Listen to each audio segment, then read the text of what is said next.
Hello and welcome. My name is Aleksi Korpinen and today I'll continue the series of videos for creating a roadmap to economics where we go along the Mosaic law, the topics and how they reflect in modern times. Like before, I will introduce two passages and see what kind of dynamic or structural analysis they link to, what they tell us about how to approach those topics. And let's get started. Our first topic today is supply and demand. The first question here is what passage corresponds to this? Well, we go to Leviticus 25 again, to verse 18 to 22. A passage full of promises, not so much commands, but promises. Promises about security, promises about satisfaction, and also 6-year blessing to the question like what we eat on the 7th year. And so here all of these are linked to supply and demand, and if we don't just assume that some magic happens, we are invited to analyze these topics in economic way. And so this goes way beyond economics 101.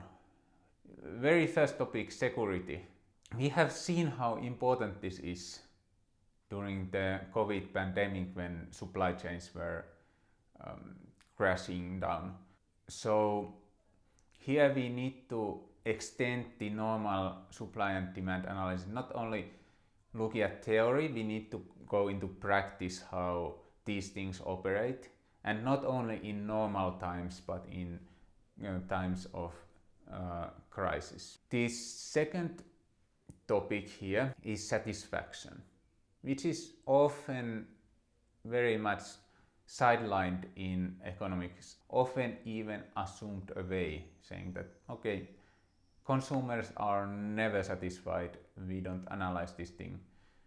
But that's not a good way to take, because there's many psychological factors that really can reach to greater or lesser amount of satisfaction with very similar levels of material consumption.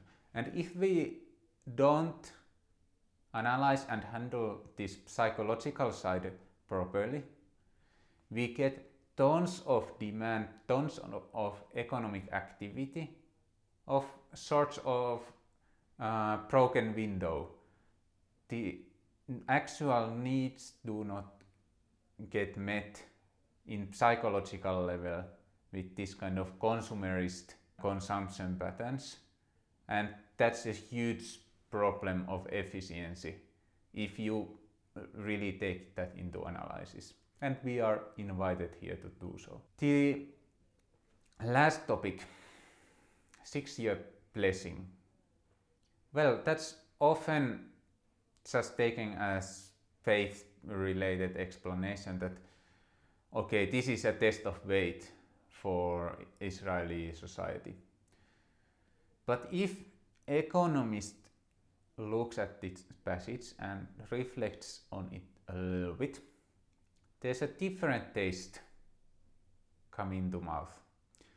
And this taste is the taste of Keynesian economics. Because here what is promised is that demand creates supply. And it's not only small amount of demand that is here creating supply, it's a tsunami of demand generated by this sabbatical year.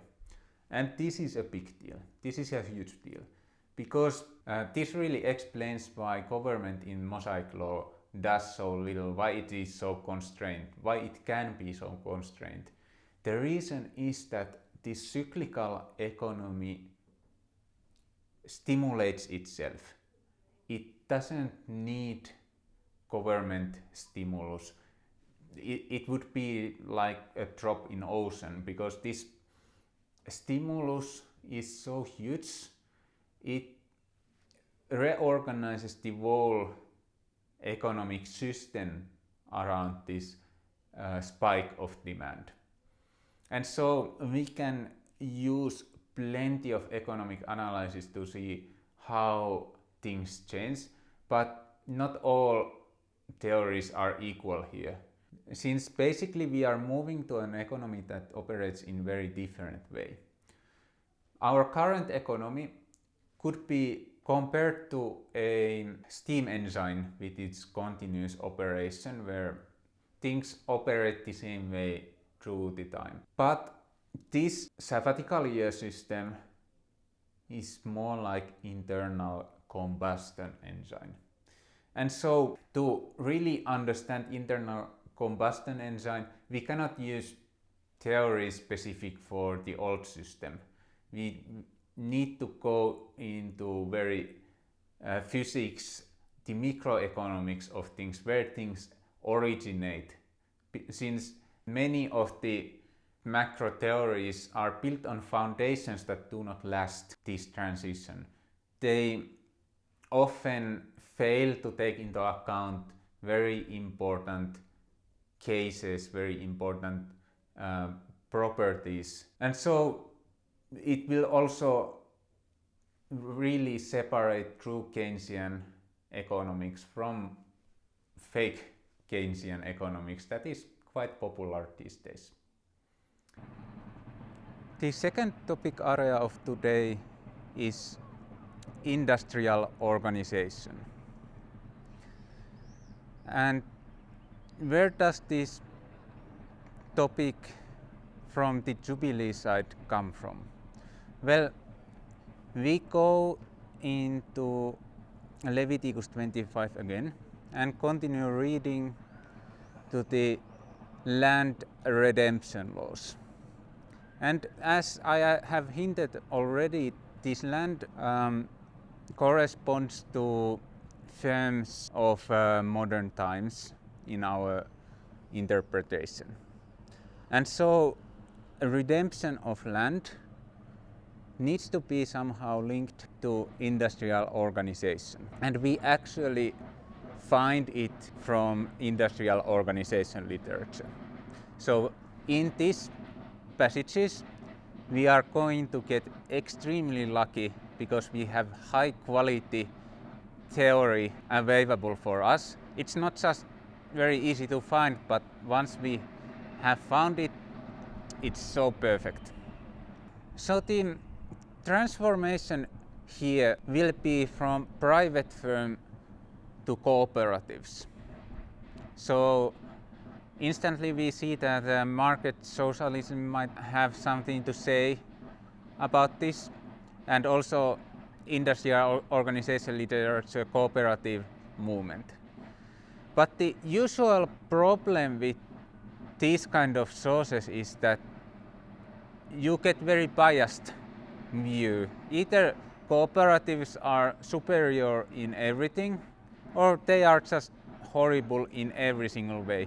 But we have Gregory Dow, name that doesn't ring many bells, but his specialization has been on question why cooperatives are so rare. And he has came into a conclusion that is very balanced in all regards. His theory doesn't paint extra positive picture, but gives us fair assessment of cooperative firms, and also gives us very good theoretical foundation overall to tackle the laws given us in these verses. As his book, that I highly recommend for everybody, gives us interpretation to most of these passages, why the land cannot be owned, the alienation aspect especially, and also how redemption as a transition between these two modes of industrial organization is an optimal policy. But of course, we need to go beyond his theories, because his theories are independent from Jubilee laws. He doesn't answer the macro questions of the Jubilee laws either. So we need to apply these industrial organization insights to what happens over the whole Jubilee cycle from this organizational view. What kind of dynamics it creates in respect to handling contratier waves also. And so this redemption law will form our core analysis in the structural side, and here again we will extend this analysis in the future. So this is just the starting point for both sabbatical year and jubilee year laws. In the next steps, the analysis is just getting more broad, getting more hard and difficult, because things are getting very advanced in the next video. But see you later. I hope you will stick to the end of this series.